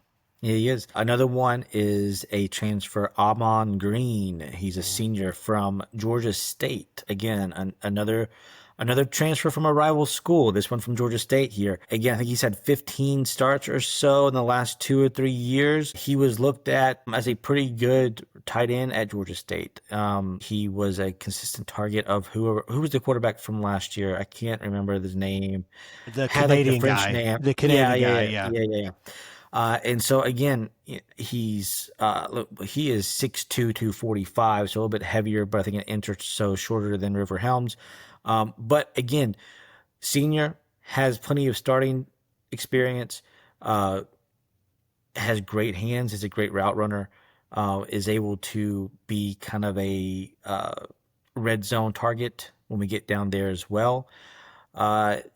You know what this really looks like to me is it looks like we're trying to set up for some plays in which we can throw 2 tight ends out there and really confuse defenses. Are we going to run the ball or are we going to throw the ball? Because now they have 2 guys that they can, actually go out and run routes and have probably just as good a hands as the receivers. Yeah. No, probably. I mean, I definitely think you could see some 2 tight end sets. You could have some no back sets possibly too. Yeah. Where you've got, all the receivers we just talked about, and then these 2 guys, and like, my God, like we're clearly throwing it, but like you have no idea where someone's going to be open, right? And yeah, I think it's set up again. We're really set up well there. And how great would it be just from like a rivalry standpoint to have like that kid and like a Brendan Harrington both be, stars and like all Sun Belt performers at the end of the season from our 2 biggest rivals. I mean, that'd just be such icing on the cake. And then I got to mention the last one here, Jackson Long. I want to mention him because he's probably right now, I think is probably going to be 3rd in the depth chart, at least according to Phil Steele, but they actually showcased him on the X page with a highlight. I don't know if you saw that or not, but it looks like there was a fade route that they thrown and he made a great catch on. Again, this kid's a sophomore, so he's a little bit younger. Will hopefully have time to develop and maybe look to be maybe the number 1 guy next year after River Helms and Green graduate. But again, he's 6'4", 225, so he has probably, another 15 or so pounds that they maybe want to add to him as long as they don't take away from his speed, but the length is there. Probably just want to maybe bulk him up, just get a little bit stronger. You also have, again, and this is a kid that's been here for a couple of years as well, Elijah Walton, who I think scored a touchdown in either JMU or Troy. I can't remember which of the games, but I think he has 1 or 2 touchdowns from last year. He's another, I think he is 6'5" and 235. So again, he is a large individual as well, who's a sophomore. And again, you have two good guys who are great experienced leaders with Helms and Green, and I think you have two young guys with Jackson Long and Walton who can highlight the youth. And if we need them in a red zone situation, or if we need them in specialty situations, we could throw them out there. We have 4 tight ends that I think can go out there and catch a pass if we need to. Yeah, no, for sure. Cool. Well, with that, let's just for the sake of time. Now offensive line. Arguably the strongest unit of the entire offense. I know we just like talked. You think so? I think so. I think it could be. I think it arguably, but like again, I mean, super important, especially for this offense. But I mean, yes, a couple question marks there, maybe at center, maybe at tackle, but was super solid on the inside at guard. 2 all preseason sub-belt performers in Pishon Wembley and Caleb Cook. Let's just start with them, Cody. No, you're right. I think the interior aspect of it is where our strength is at. I'm sorry, I was catching up trying to read real quick on this. You said Pishon Wembley and Caleb Cook, guard and left guard, 2 seniors who have multi-year of starting experience on the team, who are probably the leaders of the offensive line, will make the offensive line gel, to say the least, right? You need 5 guys that can work together. Well, those 2 will be a huge part of that. In terms of that being successful. When looking back at when I went to the spring game, to me, it looked like the offensive line did take a step forward. It looked like they were a little bit quicker off the ball. It looked like the coaching had probably, I think, caught up to where it probably needs to be. It looked exciting. It looked promising. Again, I think there are a couple of spots here where we're going to talk about that are question marks. But honestly, when you look at the guards, right and left guards, you're anchored by 2 great guards there that should give at least interior protection for J.C. French. Yeah, no, for sure. And you know, it has been somewhat of a revolving door, especially at the coaching position, right, of offensive line. You know, been probably the most attrition of any maybe position coaching group there for good reason. I mean, they've mostly all moved on to like greener pastures, so to speak. But yeah, I think, you know, we've got, you know, 3 solid starters returning. We've got, you know, 4 solid guys that have had a lot of playing experience. Again, a couple question marks there at tackle, but yeah, outside of Wembley and Cook, Chandler Strong, Chance Carroll, names that, you know, Eagle Nation should recognize, that are all coming back. Just a lot of returning experience there. So yeah, I think this should be the best. I think it should be the best line we've seen in the Clay Helton era, honestly. Just based on that. Again, I'm not all 5 guys returning. Yes, there's some question marks. I get that, like, you know, is it better than the wide receiver room? Is it better? Like, we can have those debates, but I don't know if it's necessarily a question of like, this is the best returning room that we've seen in the past 4 years. Yeah, I will say this though, whatever production they produced this year, it's gonna be very hard to beat the first year that Helton was here under that offensive line head coach whose name is escaping me, that went to Louisville. But no, I think I wanted to look at, because I like the size of the offensive line. Every one of these guys are 6'3" or taller, except for Wembley, who's 6'2". Everybody's over 300 pounds except for Chandler Strong, who's 290. This is a large unit. This is a big unit. This is not an FCS offensive line. This is not even a Willie Fritz offensive line. It took us a while to get there too. This is now a grown man offensive line. It's a grown man offensive line. 6'3", 6'4" is looking around the average of your offensive line, and height wise, 300, 310 is looking about the average of the weight of this offensive line. It's hard to get there. We've seen it with teams like Colorado, where you can bring in the superstar skill players and stuff, the Travis Hunters and Shador Sanders. It's hard to build an offensive line. It takes time to, it does. There's not, they're not as plentiful out there, as like, yes, there's big guys, but big guys that can move, big guys that are athletic. Yeah. That's hard to find. Hard to come by and hard to retain. And I think we've done a good job over the past 4 years of bringing those guys, nurturing them in the program, and keeping them around.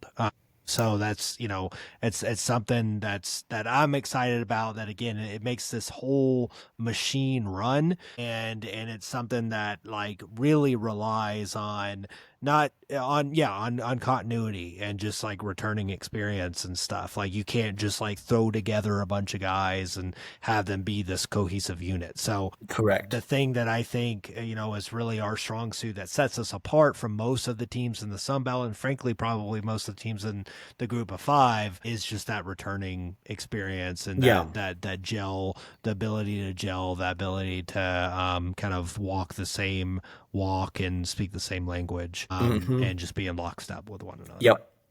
So, tackle position, right tackle, it looks like a young man, sophomore Robert Wright, who did not play his first year here in 23, was redshirted, and then was injured, unfortunately, last year. So, if he is a starter, this would be his first year of really playing football, again, at the right tackle position. Not an easy position to play. You're usually having to face off a pretty good edge rusher at that position. You got to have a quick first step, and you got to be solid with your mechanics. And so it'll be interesting to see what we have here. It looks like we have young man Johnny Brown, who will be behind him, who's listed as 6'3", 320. So again, look at the depth. Even the depth in that position is still you're not losing height, you're not losing weight. So again, it's something that we haven't really seen prior to Clay Helton here. The recruiting classes, both high school and transfers, right? Yeah, you just weren't used to seeing those 6'3" to 6'5", 300+ pound guys, but that has really been an emphasis the last couple recruiting classes, right? Of bringing in the beef, bringing in just like big guys, but again, big guys that can move, big guys that are athletic. Mm-hmm. And so left tackle looks like a young man, Kalen Williams. He is 6'7", 295. Again, he actually shows his playing last year. I believe he would come in whenever Broadway would need either a breather or would get injured.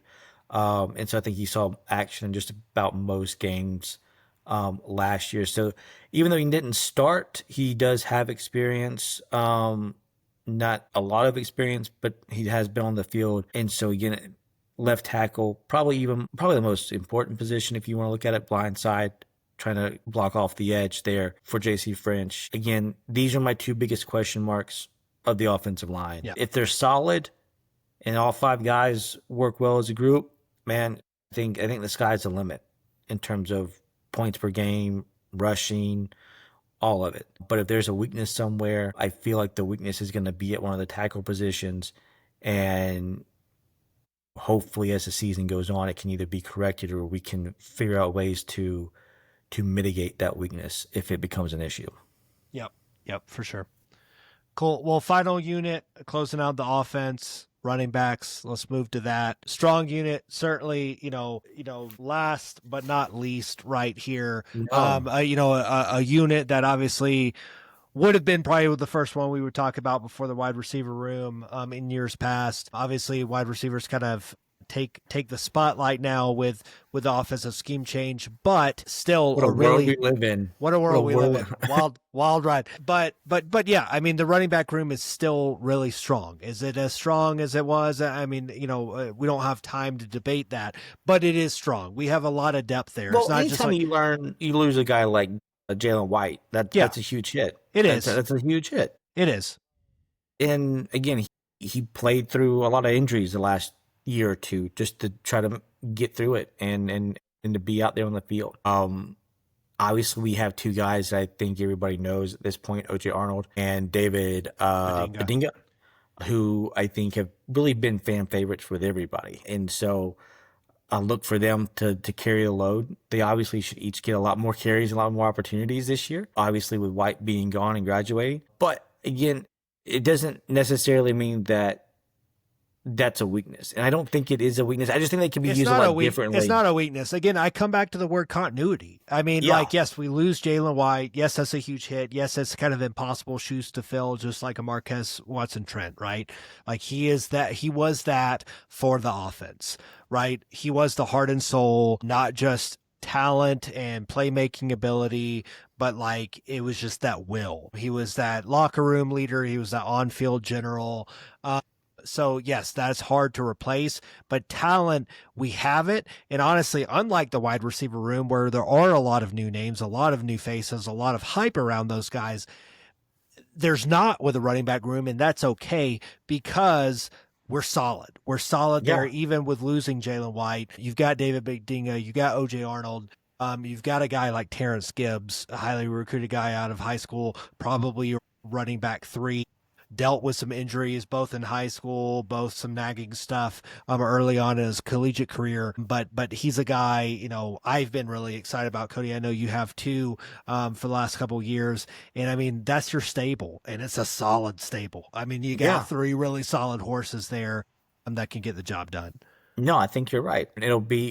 We'll see kind of how this plays out this year and how they get used. I think Terrence Gibbs may be kind of your between the tackle type guy that you see when we need that short yardage. I could also see him being somebody, if his play just gets better each and every week, all of a sudden turn into he's on the field every play. Or him and OJ are the ones that are on the field and that's it. But we'll see what happens. I think we're in a good spot to have there's a lot of carries, a lot of plays for the running backs that's open now with White being gone. And will White take the majority of those? Will Bedinga take the majority of those? Is it Gibbs, or is it somebody else that we haven't talked about? You mean Arnold take the majority? Oh yeah. Yeah, but now and pass catching ability. Let's not exactly right. OJ Arnold probably best pass catcher of that group.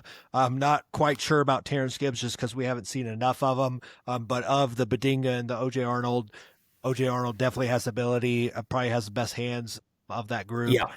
So yeah, definitely expect to see him get involved in the passing game. And but yeah, all 3 of those guys. I think the biggest thing when it comes to running the ball, obviously we have fans out there that like want to see us running more. We obviously had the coaching staff, including Clay Helton, preach last year of balance offenses. That we saw more of that last year. We saw a shift in the right direction, I guess, there to be more balanced.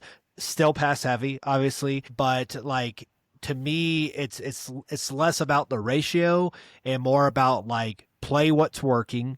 Yes. Scheme the right way to play what's working and play the hot hand. Correct. You know, one of the things that we saw that was frustrating, I would say last year, is like you would see a guy like a Bedinga or Arnold come in and be really productive and then not see him again. You see a Jalen White come in and rip one off and be the Jalen White that we kind of expected. Had a, I don't want to say underwhelming year. Production wise, he wasn't where we thought he would be in the preseason. He wasn't 1,000+ yard rusher and stuff, which was my big claim. But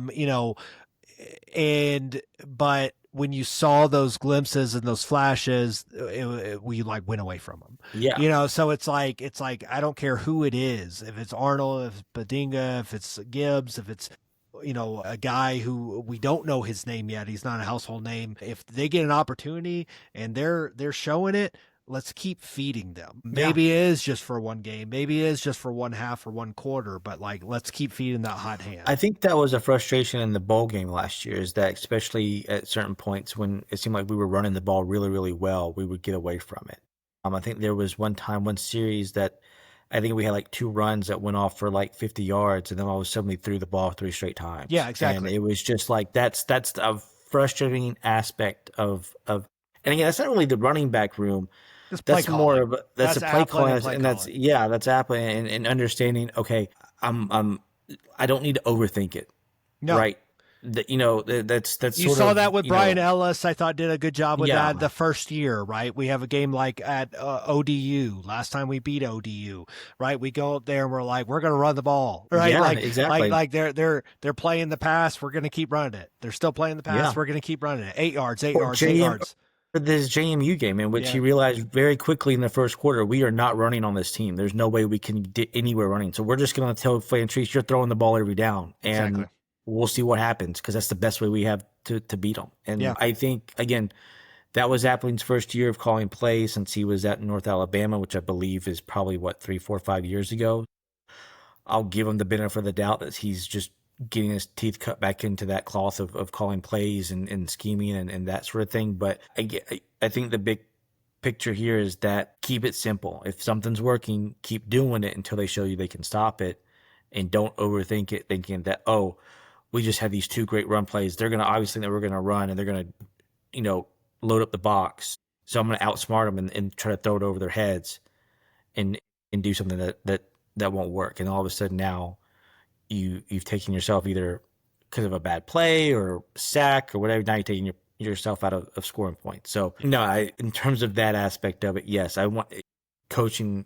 I need to see a step up in terms of play calling scheme and understanding the feel of the game in the moment. Yeah. So I guess tying a bow on the running backs. I mean, I think OJ Arnold Sr. prime for a really big year. I think he could have a bigger year than what Jalen White did last year. He played 274 offensive snaps, carried the ball 63 times, 316 yards, 4 scores. I think he easily doubles probably the touchdown mark. I think he gets closer to like 700 or so rushing yards, and then possibly could be a 1,000-yard combined running plus receiving. At 24 catches, 145 yards, receiving 2 touchdowns. So I think he could be like a 10+ touchdown guy, possibly both combined running and catching, and then possibly 1,000+. I really think he could have a really big, like all-purpose yards, all 1,000+. Yeah. So I don't know. I think that's a possibility. I think it will require a lot of touches. I mean, you're talking maybe 10 to 15 carries a game. Maybe 4 to 6. He was receptions. 60. Yeah, he was 63 last year. So you're probably looking at, that's going to need to get 100+ easily. Yeah. But yeah, I mean, I think it's possible. Again, I mean, he could get half the way there with receiving. I really think you could see like screens, check downs, or just things like that. Check downs. I mean, yeah, that's the thing about our receiving game, right? As well as our receiving core is, if teams can scheme it up well enough, they're going to still have to contend with O.J. Arnold or whoever we have in the running back room that we can check down to and just dump the ball off and at least try to get 3 or 4 yards out of it. That's what I'm thinking. It's like between that and like draw plays and things like that. Yeah. We saw he's definitely got breakaway speed. So yeah, like, I mean, he's going to need more than 63 carries probably, but I definitely think he could, get up there in total yards with like just home run plays just based on the offense and like they're not seeing it come in and he breaks away. I think to me, the only thing that will cut into that is, will the coaching staff, if they feel like they've had 4 or 5 guys in that running back room that can go out and play, my thinking is that they're going to probably limit the touches and distribute the touches among the running backs to kind of try to keep everybody healthy. So they don't take too many hits. So that way, when you get into the last half, November and December, okay, now I can really throw the grind. You feed the top guys. Yeah, correct. Yeah, and that's fair. I think it will be a rotation heavy room, and I think we've got 3 guys who probably have the most depth there, like in the last 4 years, probably. Badinga was a surprise. I don't even think anybody knew about Badinga until all of a sudden he had that one game, and it was like, oh, okay, he's got a high motor. Yeah. He can play. Gibbs again has been a guy waiting in the wings. I think a lot of people are excited about. So again, it's just, I think this is the year that we either find out Gibbs is going to be that guy that takes over the torch, or we're going to have to start looking for somebody else to kind of take that mantle. Agreed. I think he starts the year as QB or as RB3. I think he possibly ends the year as RB1, or like going into next year as RB1, or we're going to transfer portal or possibly high school recruiting, trying to figure out who that guy is. Yeah. Cool. Well, with that, let's tie a bow on the offense. So, last year, good, again, good, not great, I guess, with offensive production. I think with everything we've said, with all the guys returning that we have a chance to be even better this year. So, 28 points per game, 365 yards per game. What's kind of the prediction there, Cody, of like, is that, are we trending up or down? Hold on, we had 28 points per game. That's what we had last year. According to Phil Still. Yeah, you're right. It is according to Phil Still. I think we're trending up. I think we trending down. No, I said trending up. Oh, okay. Yeah. No. If I said that, I apologize. No, it's trending up. Again, you look at the schedule just simply on the out of conference schedule. The same thing you can say about the defense points per game. I think you can flip it around on the offensive points per game. Is Fresno State's defense or Jacksonville State's defense going to be anything like Nevada's defense or Boise State's defense? And I don't think so. I don't think they're going to be as strong as that. Even though we did score 40 something points on Boise State, that was a surprise. But no, I think we have JC French is into his second year. I think he takes a step forward that we're all hoping that he does. I think Appling's in his second year. It seemed that in terms of interviews that they are looking towards some certain NFL offenses in terms of scheme, that I think if they can, apply into their game plan and into their offensive playbook, I think would be exciting. And honestly, I would be very shocked if we're below 30 points a game at the end of the season. Agreed. Yeah, I think we're 30 plus again, which what would have been, were we with Bryn? I can't remember. I know we were with Ventrice in 22. I think we were 30. Barely. It was 30.2. And then we were like 32 or something. Yeah, 32.7. I think we're 32 or 33. I really do. I think this could be a big year. Again, I don't think it needs to be a 4,500, 5,000 yard passing or 600 passing attempts for JC French. I think it's like somewhere in that 3,300, 3,500 yard area. But again, I think we can have a lot of production in the running back room as well. I think this is a 30 plus point per game offense. And if obviously we can combine that with a 25 or lower defense, we're going to win a lot of football games. And, so yeah, I think that's where we're at. Of the three units, again, special teams, I think, is the question mark, especially kicker. I think the big thing there is offense can make that easier, right? Obviously score touchdowns, but at least giving them chip shot field goals. Let's limit the 40 plus things that we've struggled with over the last couple years. Let's not put that on the kickers to bail us out. Let's give them easy opportunities if we give them opportunities at all. But we've got to be more productive in the red zone and turn away with touchdowns more often than not. Yeah, no, I agree. When we get into the red zone, we got to finish it off in the end zone. Look, I think overall, I think this is the most talented team, maybe the deepest team that we've had since Clay Helton's been here. Easy. We got to put it together, but easy. Even more so than last year. Yeah. And I think the issue is that it's about putting it all together, and it's about actually getting the job done. We were honestly about 5 plays away last year from being in the Sun Belt championship game. Yeah, they're going to say one. They're going to say one or two, right, which were outside of our control with the Marshall JMU game, right? We beat App State. We rely on JMU to win at home against Marshall. They can't get it done. Really does come down to one play, but I agree with you. It's more of like the 4 to 5 category. Because honestly, it's a Troy game. It's all about that Troy game. Yeah. We should not have lost that Troy game. We talked about it at length last year about just how flat everything was in that game. We can't have a game like that. If you want to be a conference champion, you cannot come out in any game and come out flat, whether that's coaching staff, players, whoever. And, everything from what we've seen and heard is it looks like that they've got a chip on their shoulder. It looks like they feel like they were cheated out of that conference championship game. Sure, I don't know if you remember this or not, but they had that game on the big screen at the stadium. And so I'm sure everybody sat there and watched as JMU just kind of squandered that lead and they saw it, their chances fade away. Yeah. To go to the conference championship game. So I think that left a bad taste in everybody's mouth that came back. And now it's time to go out and get what's yours. I mean, honestly. It's a good segue for the next episode. I don't want to give too much away, but that's what we wanted, right? Like we focused on the team, right? On paper, really good team. On paper, should win a lot of games, put up a lot of points, put up a lot of yards, limit points, period. Yep. We got to face other teams. We have to, at the end of the day, The higher number of the scoreboard wins. That's what we'll talk about in the next episode. How does this translate to the schedule? How does this translate to who's competitive in the East? How does this translate to the overall Sun Belt? How does it translate to the out of conference schedule? There's a lot to discuss there.